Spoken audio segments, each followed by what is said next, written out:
Alright, what's going on?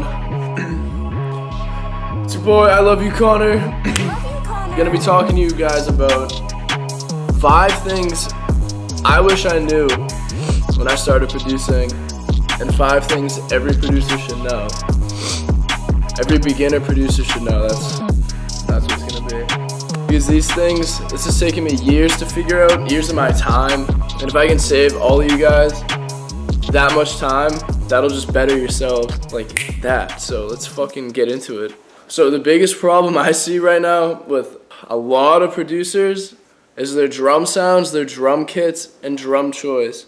As a producer, when you start out, you really have no idea what you're doing with the drums. You're kind of just, what I did was I made beats to make beats like half the time. And the other half of the time, I was trying to like teach myself about how to get better drums and shit. With your drum choice, that's probably the most important part.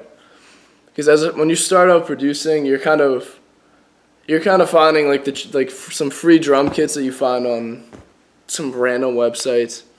You're just using whatever drums you have, and you're kind of just making beats to make beats. You don't really know what you're doing yet. And like a lot of the times, I was like finding snares or finding kicks, and I'd EQ the shit out of them for an hour to get them to sound good.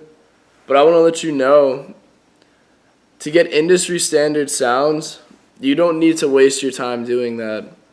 Finding the right drum kits. Why am I like sideways, dude? I don't know what I'm doing.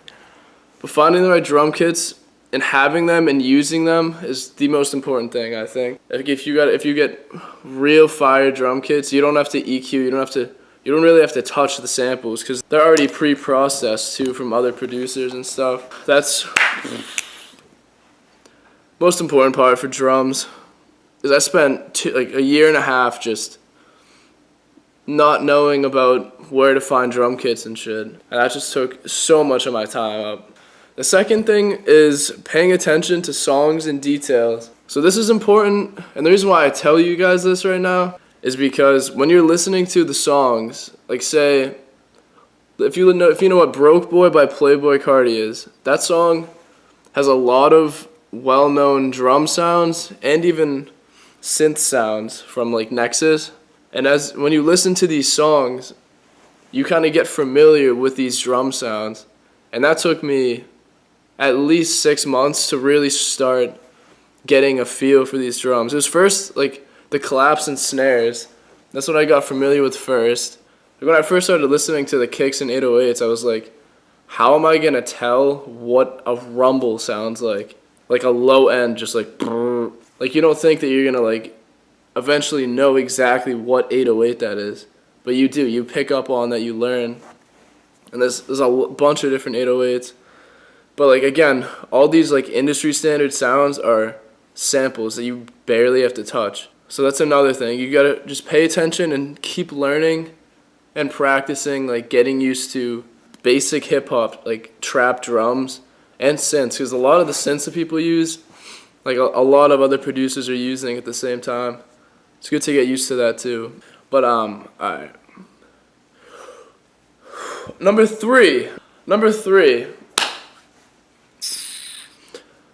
Get familiar with how to EQ, how to compress, and how to use basic functions and basic plugins on all your sounds and samples. And that, again, a lot of that takes a lot of time to really pick up on how to use it, but you really should get a basic concept of how to grasp these things, especially EQ, because EQing is a very important part, especially with clashing between your melody and you have like the 808.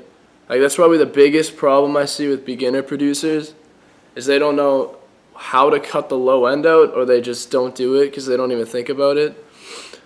But EQing is very important, so just get a grasp on the basic functions and make sure you're using them in like the proper way. The fourth, I think this is 4, drum kits, your DAW workflow. Now a lot of DAWs work differently than other DAWs. I mean, they do like the same basic functions, obviously, but some DAWs, like their workflow is very different. Like FL Studio compared to Logic Pro. Like I use both of them. Logic Pro I don't really make beats in often, but a lot of my friends make beats in it. And like the workflow is it's like pretty different compared to FL. Knowing shortcuts in your DAW, knowing I guess key commands and shortcuts, that's very important to know, because that'll speed up your process like crazy, bro. Like, that shit'll fucking take off for you, you know what I'm saying? Shit'll fucking speed up.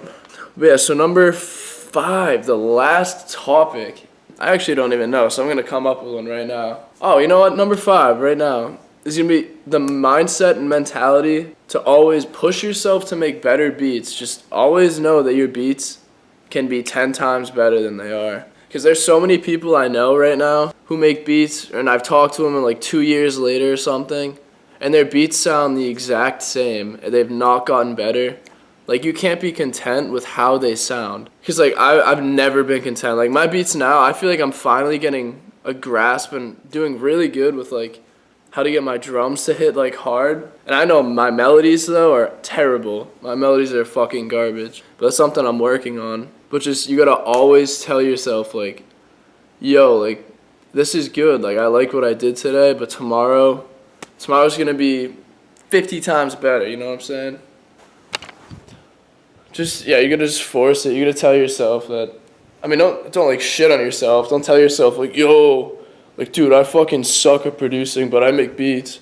Like, nah, you don't wanna be like down on yourself, but just always know you can do better than what you just made. But yeah, that's basically it.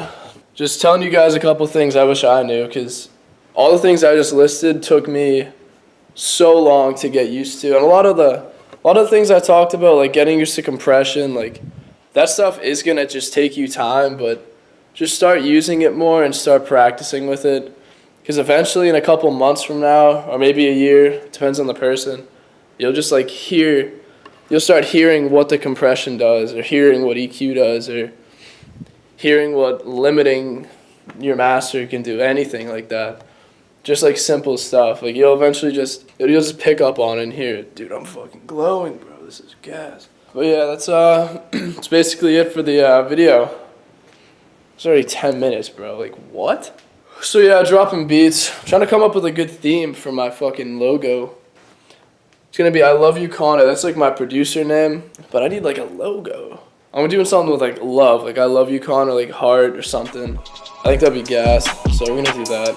But yeah, we're back in the stew, so yeah, like, subscribe, follow, message me if you have any questions, if you genuinely fuck with the videos, whatever you wanna do, let me know. But yeah, I Love You Connor. Peace.